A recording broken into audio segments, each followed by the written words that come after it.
Hello everyone, once again it is Zeri, Persian pen name on AO3. I am here to read you stories. It is week 11 that I've been on HRT.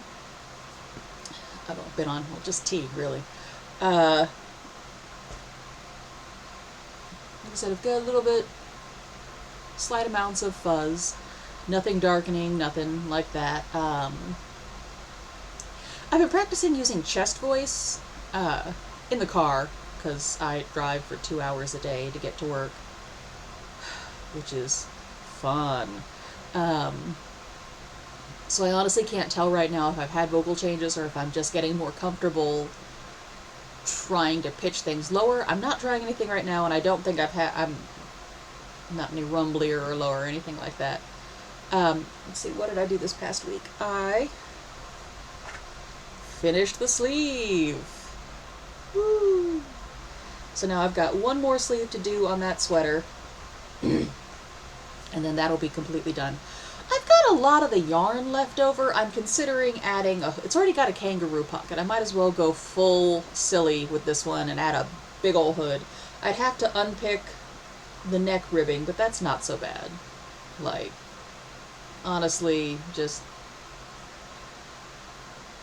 I'm not gonna unsew. I was about to say I'm not going to unsew the neck ribbing because I did a sewn bind off, but it wouldn't be that bad. Maybe it would, I don't know. I'll decide later. I'll have to decide now. I can decide after I do the sleeve and probably after I do a hood. So yeah, that's that. Let's see. Princess got her last dose of medication this morning. That's very nice. She's integrating really well with Moxie. No more hissing with them. She's a little bit wary because, twice a day I call her and she comes over and she's like, you're about to squirt stuff in my ears, and she didn't like that, but it's the end of that now, and she still comes by and I still give her love and she accepts it. Moxie is now on eardrops. I gave her her first dose today. She is way less well behaved than Princess, which is very funny to me. Like, Princess will just kind of hunker down and be like, fine, this is happening now. And Moxie, who's all of 6 pounds, will try to wiggle around like an eel and flail wildly and all of that, so. But she's gonna feel better when it's done, so it's worth it. Let's see. Oh, my next tiara came in. Always like that. I've got, I think, one more coming in. What else happened this week? Yesterday was rough. I work in hospitality. It was Valentine's Day. There were a lot of people who had not made plans and were like, oh, of course I can come and do this thing that everyone wants to do on Valentine's Day without making any kind of reservation or anything. So there's a lot of that. And we have particular things that come at a discounted rate for, I don't want to say a particular class of people, but it's a government rate. And the thing, I'll just say it's a hotel. The rooms that qualify for that are our smallest, cheapest rooms, which are also the ones that sell fastest, because if you're just going to sleep or whatever on Valentine's Day, you don't care if you get the big fancy one. So there were 4 different groups of people independently calling, going, hey, I need the government rooms, and I'm like, we don't have them. They're gone. They're all full up. People take them. And then they'd be like, oh, well, you could just give me that rate anyway. I was like, no, I can't. I'm not gonna. I mean, technically I could put anything on there. I could put it on there for free. I could give you the whole damn hotel, but then I would get fired. And I don't know you, and you're not worth getting fired for. I probably wouldn't I'd get at least yelled at. It would take a lot to get me fired from this job, I don't say that because I'm good. I am good. But I don't say that because I'm good. I say that because my boss is very, very lazy. He's not a good boss. He doesn't want to do the work himself. So, I think the only time somebody got fired, I can think of two people in the last 10 years. One of them emptied the cash drawer and left in the middle of their shift, and then just didn't come back for a week, and then was like, walked back in the next week like, hey, sup, what are my hours this week? And he was like, what the fuck are you talking about? Get the hell out of here. And that was after a lot of other stuff with her, like, a lot. I could tell more stories, but boy howdy. Uh,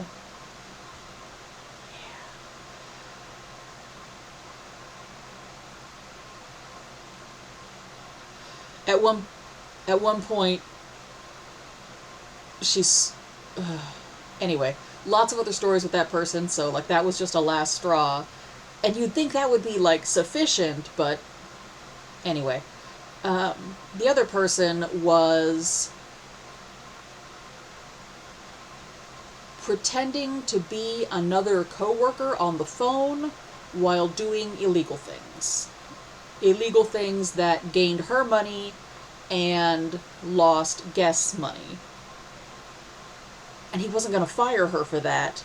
He didn't fire her until the person who she was pretending to be, who worked a shift overnights that he definitely did not want to do himself, was like, look, either you fire her or I'm fucking out, and I'm gonna go, like, sue her for defamation and shit.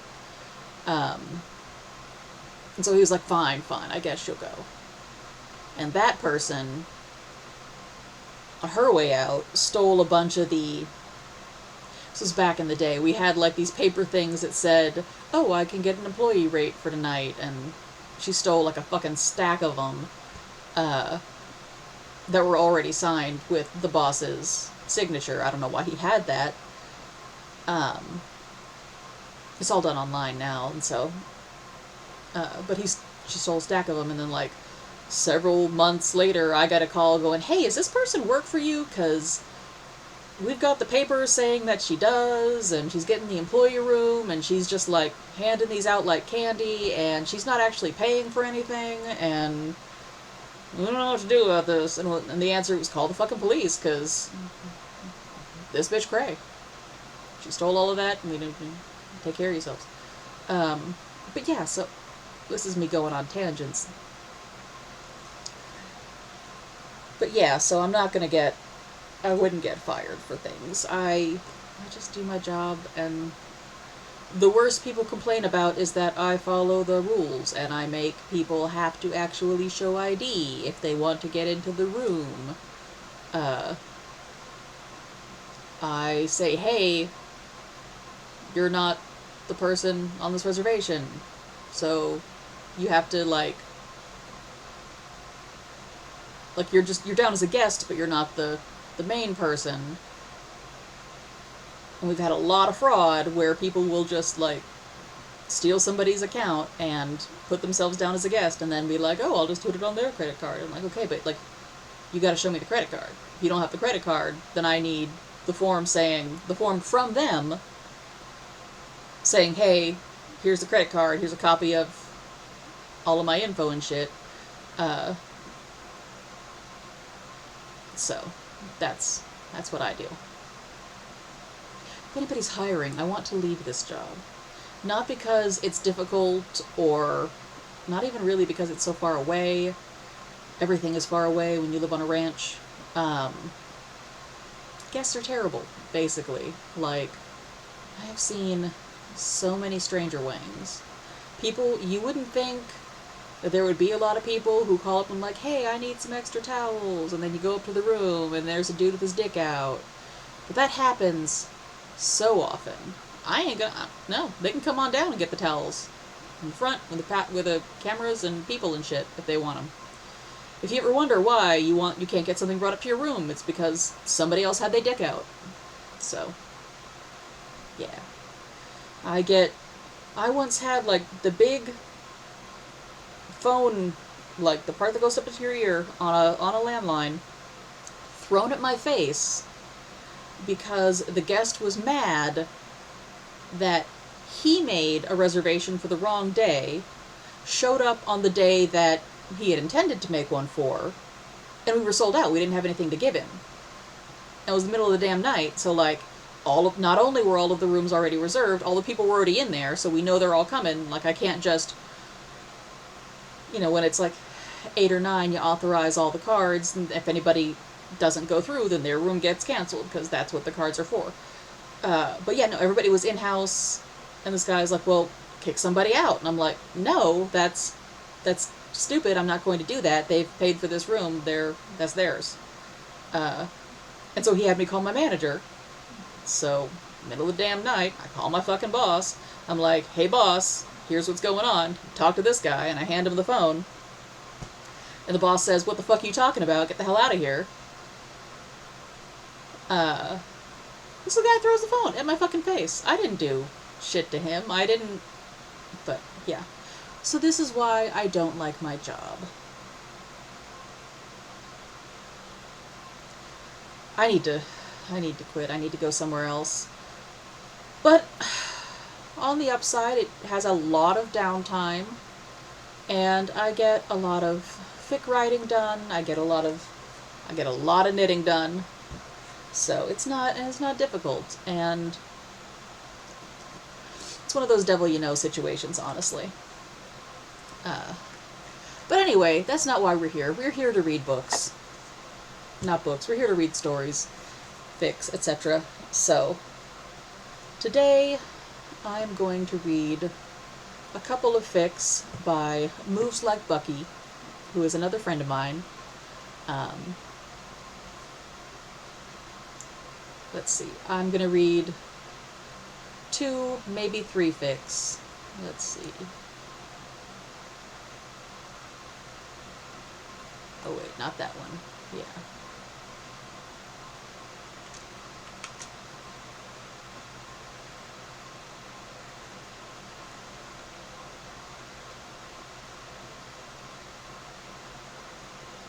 Sorry. There we go. Okay.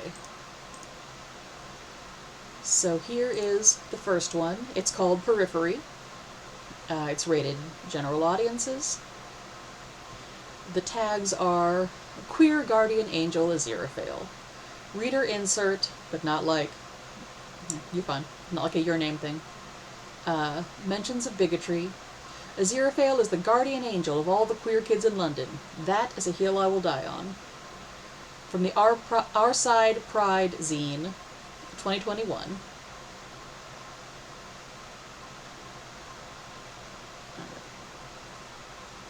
Free will, at its core, is the biggest gift that was ever given to humanity. It breeds creativity, diversity, and understanding. Everything good in this world is a result of choices made, like ripples in a pond scattering outward. The other side of this coin is the not-so-nice. The bad things in the world are the result of these choices too. Choices of those with influence and power, who enjoy having that power. Choices that serve to keep the outcasts away, keep things to a status quo. The individuality is ignored, suppressed, made to be seen as bad and unwanted. But sometimes, when you least expect it, help arrives from an unexpected quarter, just when it's needed most. They say that there's a bookshop in London. This is true, of course. There are many bookshops in London. New ones, old ones, specialty ones. There has never been a dearth of them. But one of these bookshops is different. One of these bookshops is a haven. It's in Soho. When you look at it, it will shift out of your vision, like a ghost in the corner of your eye. You can't look at it head on. Some say they've been inside, but when pressed, they couldn't tell you about the decor, the stock, the owner. As if, upon exiting, they've awakened from a dream about whatever they like best. Others have tried to take it, with their imposing figure and badly hidden guns. Such individuals now do social work or run community gardens. The bookshop a pivotal turning point that saw them dedicating their life to the betterment of others.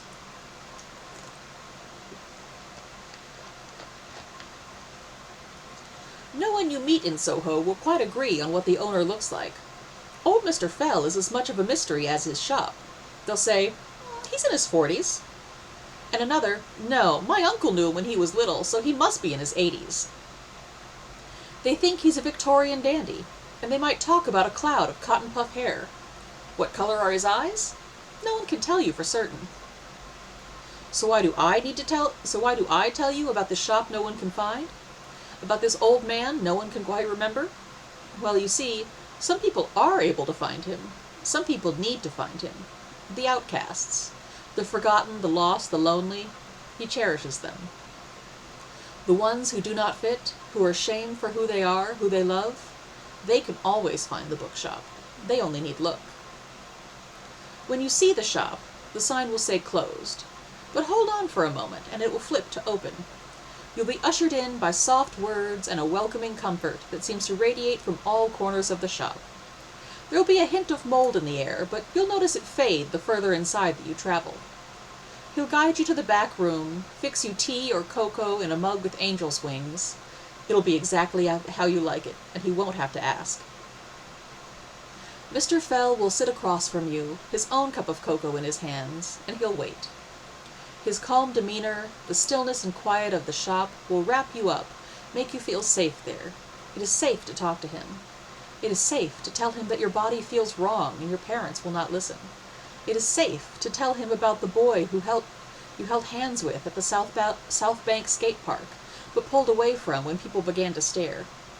It is safe to tell him that you feel unsafe in a world that tries to stamp out the differences, that tries to fit people into boxes they do not belong in. He will nod and he will listen. He will tell you better days are coming. He will tell you that your parents will change their minds.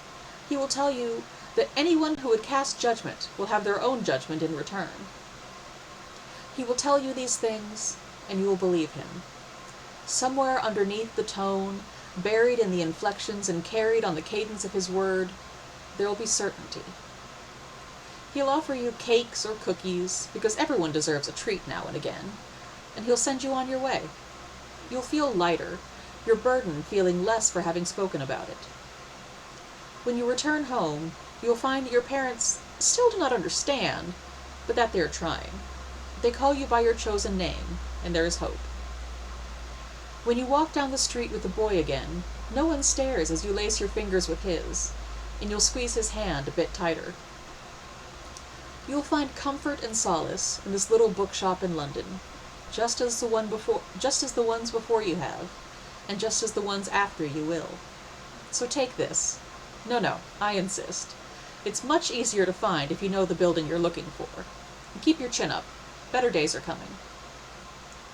After that, the man walks away, leaves you clutching a business card for the bookshop. You find you can't remember much about him either.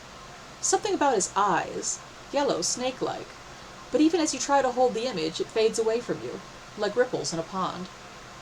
You wipe your eyes on your sleeve, tears no longer falling. You don't know how the man knew, why he reached out to you, but the address is nearby, so you walk there. Your feet carry themselves of their own accord, like gravity pulling each step forward. There's a deep red facade, A.Z. Fell & Co., antiquarian and unusual books painted on it in gold. The sign is flipped to closed, but you wait. 5 seconds. 10 seconds. 20 seconds. The sign flips over, the lights in the shop come on. The door opens and a man greets you. He has hair like a cloud of cotton fluff. Hello there. You look like you could use someone to talk to. Do come in for a cup of tea? And you step over the threshold. The end. Oh, I really like that one. That's very comforting. And honestly, we could all use a little bit of comfort in our life these days. That's a really sweet one. Alrighty, our second fic is Tiny Snusband. As you know, I'm a big fan of snake puns, snuns.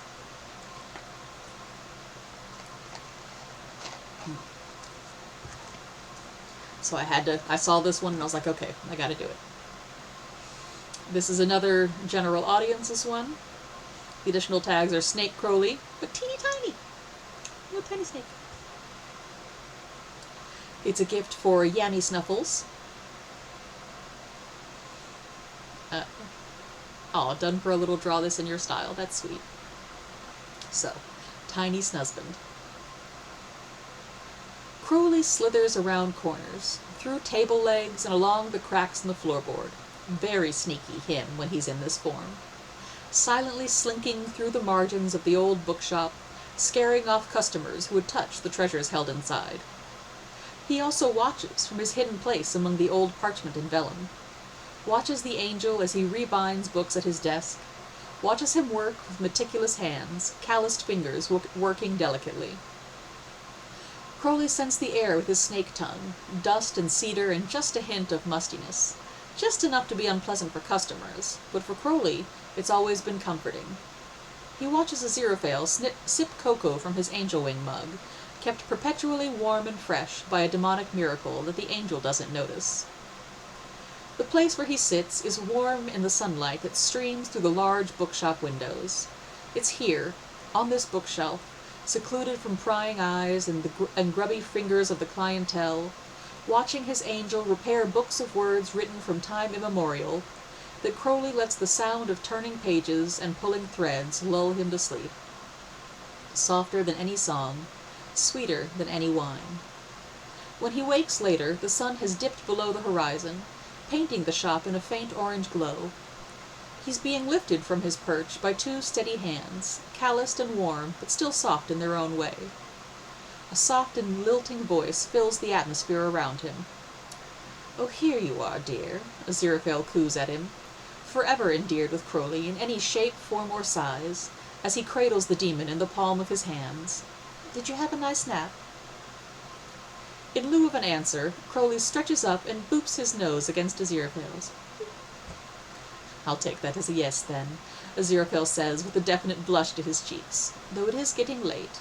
I have a rather lovely Chateau Latour in the back, and I would very much like to share it with you." If one were to look in the window of the bookshop at this moment, they would see a blond man, in very outdated clothes, holding a tiny snake. Were that person to blink, they would then see a tall, red-haired man in dark sunglasses, standing arm in arm with the first, not a snake to be seen. Crowley plants a kiss to Aziraphale's temple as he tightens his arm around him. "All right then, Angel," he says, relishing the feeling of contentment that comes so free and easy now. "Wouldn't want to let a good wine go to waste. Lead the way." The end. That's another lovely one. I don't know, I guess I'm in the mood for squishy, comforting things today, so. Goodness, it's already been 23 minutes. Okay, I do have another one to read, but I think I will. Yeah, that one's 2.5K, so I'll save that one for another day. I'll put that in my bookmarks. Boop. So those are my two fics for today. Sorry for rambling on so much about work stuff. Let's see. I'm trying to think if there's anything else that I need to say. Oh, shit, yeah, okay. One other thing happened this week, which is statistically incredibly surprising. My spouse saw a jaguarundi in the yard. They're very, very rare in Texas. The last confirmed sighting was over 30 years ago in Brownsville, which is way the fuck south of us. But yeah, he saw this thing that was as tall as our dog, at the shoulder, had a funky, weird face, but kind of looked like a cat and moved like a cat, and so he went and he was looking up things that are that, and he's like, "Shit, it's this thing, it's a jaguarundi." Gray morph. So we called Fish and Wildlife and we're like, "Hey, this is a thing that happened." My mother-in-law says that she saw one also on the property years and years back. So we're gonna set up some wildlife cameras and see if we can, see if it comes back, see if we can get a confirmed sighting, because that would be amazing. They're very common in Mexico, South America. but yeah, they're up to like endangered in Texas just because there's, we are at the very, very top edge of their range, and honestly, if we don't get like a camera shot, then no, because he's been here forever. I trust his judgment. I know there's no reason, y'all don't know him, there's no reason for y'all to do so, but I trust his judgment on what he saw. We've seen a lot of interesting critters around here.